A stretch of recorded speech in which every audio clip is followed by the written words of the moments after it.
शब बारात।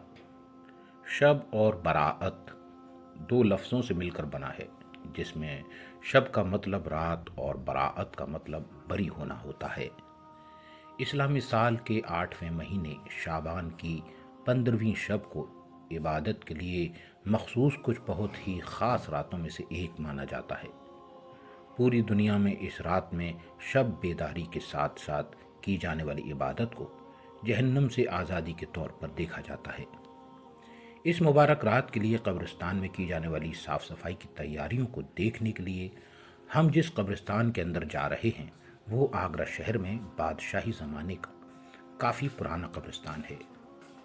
आज शाबान की 14 तारीख है और इस रात की तैयारियों को देखते हुए यहाँ गेट के बाहर से ही फूल और इत्र वाले अपनी दुकानों को सजा रहे हैं। सुबह से ही यह तैयारियों का सिलसिला शुरू हो चुका है ताकि फातिहा के लिए आने जाने वाले लोगों को सब सामान गेट पर ही मिल जाए।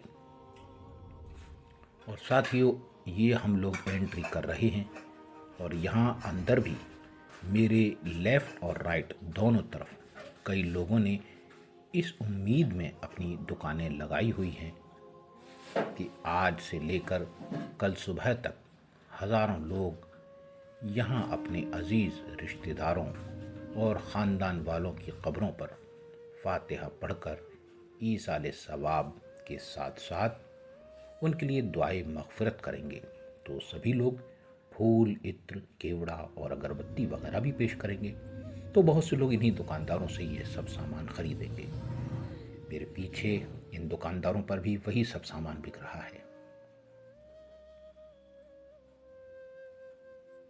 देखिए, यहाँ एक बच्चा भी अपनी दुकान पर ग्राहकों के इंतज़ार में खड़ा तैयारी कर रहा है।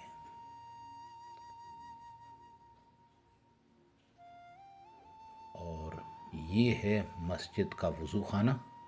जबकि हम आगे बढ़ते हुए इस मस्जिद को पास से देखते हैं। यहाँ पर ये मस्जिद है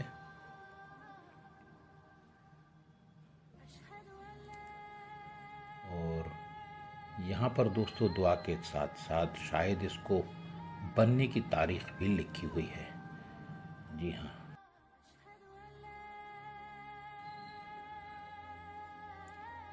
और यहाँ इसके सामने वाली जगह पर सफ़बंदी करके नमाज जनाजा पढ़ी जाती है। और यहाँ से अब हम लोग आगे बढ़ते हैं अंदर कब्रिस्तान की तरफ जाते हुए।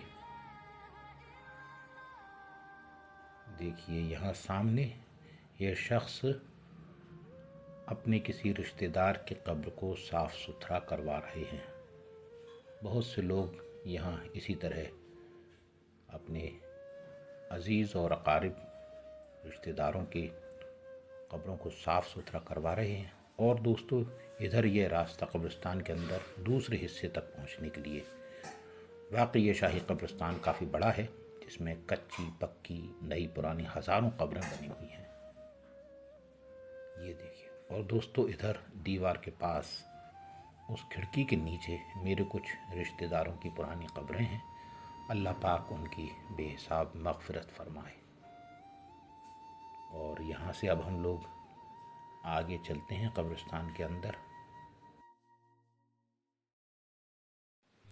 हमें जो लोग कब्रिस्तान के अंदर खड़े हुए दिख रहे हैं उनमें कुछ मज़दूर हैं, तो जो इन लोगों के कहने से मज़दूरी के बदले उनके रिश्तेदारों के कब्रों के ऊपर पुताई और आसपास की सफाई का काम कर रहे हैं। दोस्तों, अल्लाह ताला ने फरमाया कि शाबान की 15वीं शब को अपने अजीज़ रिश्तेदारों, कुनबेदारों, ख़ानदान वालों को अल्लाह का कलाम यानी कुरान पाक पढ़कर ईसाले सवाब और फिर उनकी मग़फ़िरत के लिए दुआ करें तो वो दुआ बेशतर कबूल होती है। तो इसी तैयारी में बहुत से लोग आज सुबह से ही यहाँ आ गए हैं और सब कब्रों को साफ़ सुथरा भी कर रहे हैं। और दोस्तों, इधर दूसरी तरफ भी मेरे कुछ रिश्तेदार लोगों की कब्रें हैं और यहाँ से अब हम जा रहे हैं मेरे रिश्तेदारों की कब्र की तरफ, जहाँ पर मैंने ये वीडियो बनाने से पहले ही फातिहा पढ़ दी, फूल और इत्रियात भी पेश कर दिया جو لوگ کھڑے ہوئے ہیں ان میں کچھ لوگوں کے ہاتھوں میں جھاڑو ہیں تو وہ خود ہی، تو وہیں بہت سے لوگ مزدوروں سے صفائی پتائی کروا رہے ہیں۔ ادھر یہ صاحب بھی اپنے کسی قریبی رشتہ دار کے قبر کو صفائی کروا رہے ہیں۔ پورے قبرستان میں چاروں طرف آج کا یہ سلسلہ صبح سے لے کر پورے دن چلنے والا ہے، اور شام کو مغرب کے بعد یہاں پر ہزاروں لوگ اپنے رشتہ داروں کی قبروں پر پھول، عطریات، کیوڑا، اگربتی وغیرہ پیش کریں گے۔ اور دوستو یہاں اس قبر میں میرے خاص رشتہ دار مدفن ہیں، اور یہ ادھر بھی ایک بہت ہی عزیز رشتہ دار کی قبر جو آپ نے دیکھی۔ تو اللہ تعالیٰ سے آپ جب دعا کریں تو میرے رشتہ داروں کے لیے بھی دعا کریں کہ اللہ تعالیٰ ان سب کی بے حساب مغفرت فرمائے، اور دعا ہے اللہ تعالیٰ سے کہ جن لوگوں نے یہ ویڈیو دیکھا ان کے فوت شدہ رشتہ داروں، کنبے داروں اور خاندان والوں کی مغفرت عطا فرمائے۔